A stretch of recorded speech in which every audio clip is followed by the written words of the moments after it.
In the hallowed halls of Buckingham Palace, tradition is everything. But behind the glittering tiaras and grand processions, a darker narrative once whispered through the corridors of royal history: the legend of the Blue Curse. For decades, royal observers and superstitious insiders noted a chilling pattern involving the late Queen Elizabeth II and her choice of attire. It was a coincidence so striking that it eventually earned a name, suggesting that whenever the monarch wore a particular shade of blue to a royal wedding, that marriage was destined for heartbreak. This narrative began to take root in 1960, during the wedding of the Queen's own sister, Princess Margaret. On that day, the Queen arrived in a stunning turquoise blue dress, looking every bit the regal elder sister. However, despite the initial glamour, Margaret's marriage to Anthony Armstrong Jones became a public spectacle of turbulence, eventually ending in a historic divorce in 1978. While many dismissed it as a singular misfortune, the pattern only intensified as the years rolled on. By 1973, when the Queen's only daughter, Princess Anne, walked down the aisle to marry Captain Mark Phillips, the Queen once again opted for a vibrant royal blue ensemble. The marriage lasted nearly 2 decades, yet it too succumbed to the pressures of royal life, ending in divorce in 1992. But perhaps the most famous instance of this alleged hex occurred in 1981 at what was dubbed the Wedding of the Century. As millions around the globe watched Prince Charles and Lady Diana Spencer exchange vows, the Queen looked on in a serene light blue outfit.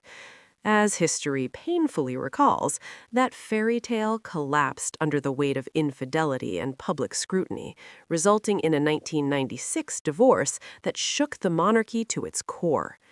The streak continued almost immediately in 1986 at the wedding of Prince Andrew and Sarah Ferguson. For this occasion, the Queen chose a delicate periwinkle blue.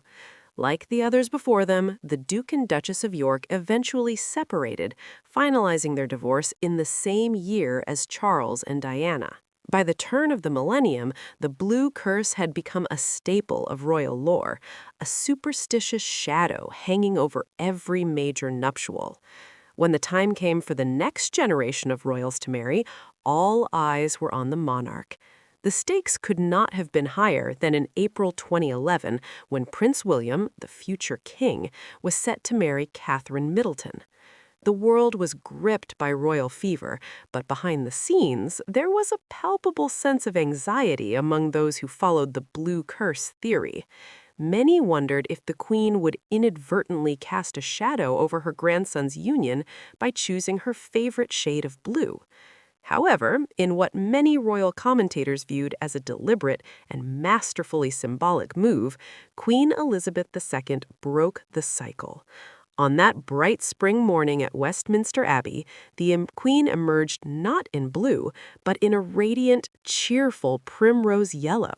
It was a visual departure that felt like a sunbeam cutting through decades of superstition.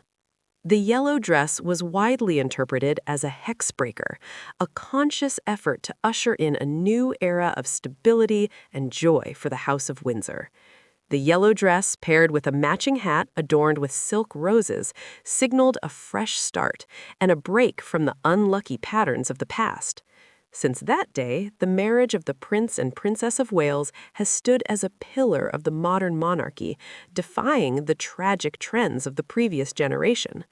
While skeptics argue that the Queen simply loved the color blue and wore it frequently because it suited her, the statistical alignment of her blue outfits with failed marriages remains one of the most fascinating coincidences in royal history. By choosing yellow for William and Kate, the Queen did more than just pick a beautiful outfit. She effectively silenced the whispers of the curse, proving that even the most deeply rooted superstitions can be outshone by a change in perspective and a change in wardrobe. Today, the legend of the Blue Curse serves as a reminder of the immense symbolic power held by the monarchy, where even a simple choice of color can be seen as a gesture of hope for the future. Thank you for watching this episode of Monarchy Today. To stay updated on all things royalty, from ancient superstitions to the latest modern-day news, subscribe and turn on notifications so you never miss a story. We'll see you in the next one.